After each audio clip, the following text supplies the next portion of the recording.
बिस्मिल्लाहिर्रहमानिर्रहीम। आज के टॉपिक में हम देखेंगे हाइड्रोस्टैटिक स्केलेटन के वाटर जो है वो मुख्तलिफ कैविटीज़ के अंदर रह के कैसे स्केलेटन के तौर पर वर्क करता है। तो ये जो एनिमल्स होती हैं इनके अंदर हार्ड स्केलेटन की कमी होती है, हार्ड स्केलेटन मौजूद नहीं होता, बल्कि फ्लूइड फिल्ड कैविटी जो है ना वो स्केलेटन के तौर पर वर्क करती हैं। जैसे इसकी बॉडी के अंदर एक कैविटी होती है जिसको बोलते हैं गैस्ट्रोवेस्कुलर कैविटी। ये ऐसे थैलीनुमा होती है, ये ऐसे लगा लें, और ये इसका माउथ है और माउथ से ये चीज़ें बॉडी के अंदर जाती हैं और माउथ के ज़रिए ही बेकार चीज़ें बॉडी से बाहर निकलती हैं। तो ऐसे कैविटी को जिसमें एक ही सुराख हो वहीं से चीज़ें आएँ, यानी यहाँ से ही वो फूड खाता है और यहीं से बेकार चीज़ों को निकालता है, तो ऐसी कैविटी को बोलते हैं गैस्ट्रोवेस्कुलर कैविटी। इस कैविटी को वो फ्लूइड से भर लेता है और यही एज अ स्केलेटन के तौर पर वर्क करती है।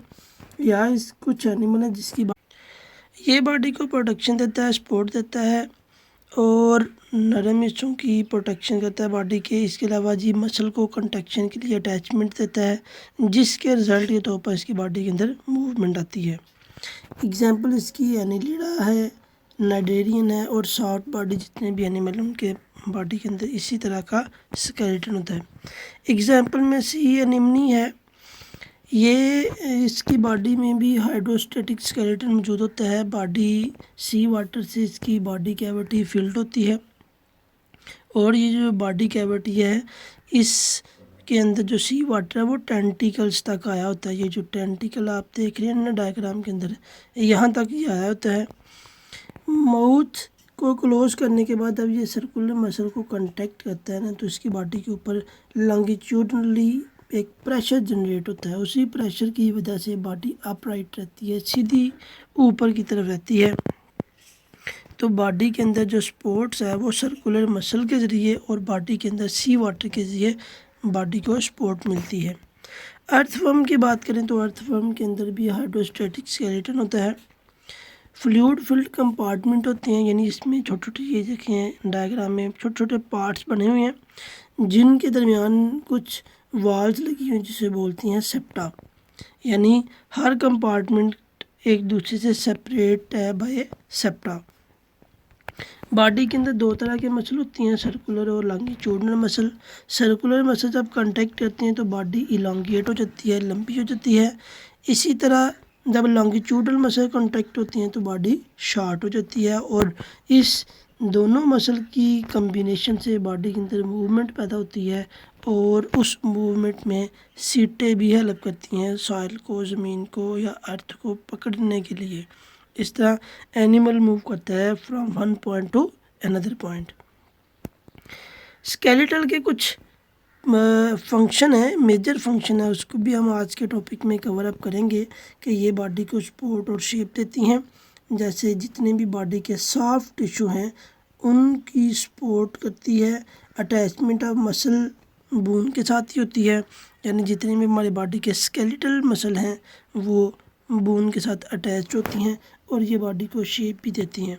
जैसे हमारी टांगों, हमारे बाजुओं और हमारे जो चेहरे की शेप है वो किस वजह से है? बोन की वजह से है। जैसे बोन के नीचे शेप है वैसे ही हमारी बॉडी की शेप है।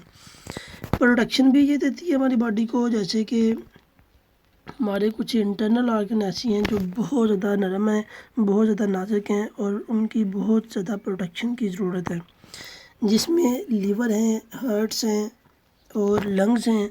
इनकी जो प्रोटेक्शन है वो बहुत ज़रूरी है और इनकी प्रोटेक्शन के लिए आपको पता है हमारी बॉडी के अंदर जैसे हार्ट की और लंग्स की प्रोटेक्शन के लिए चेस्ट के अंदर रिब्स बनी हुई हैं, पसलियाँ बनी हुई हैं जो हमारी बॉडी को प्रोटेक्ट करती हैं। इसी तरह ब्रेन है, ब्रेन के की प्रोटेक्शन के लिए क्रेनियम बना हुआ है, खोपड़ी बनी हुई है, उसकी हड्डियाँ इसकी सपोर्ट करती हैं।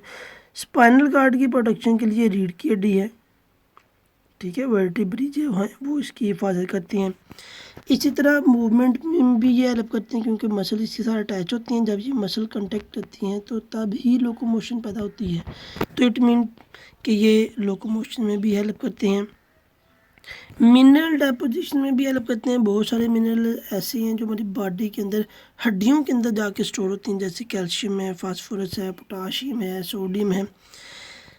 लेकिन ये जब नेगेटिव फीडबैक होता है तो ये बॉडी के अंदर से मिनरल्स को रिलीज़ भी कर देते हैं। बहुत सारे जो ब्लड सेल्स हैं वो भी हमारी बॉडी के अंदर हड्डियों के अंदर ही, स्केलेटल के अंदर ही प्रोड्यूस होती हैं। जैसे वाइट और रेड ब्लड सेल जो हैं वो बोन मैरो सेल के अंदर प्रोड्यूस होती हैं, और प्रोडक्शन के बाद जब वो मैच्योर हो जाती हैं तो मैच्योर होने के बाद वो ब्लड के अंदर फिर ट्रांसफ़र कर दी जाती हैं। शुक्रिया।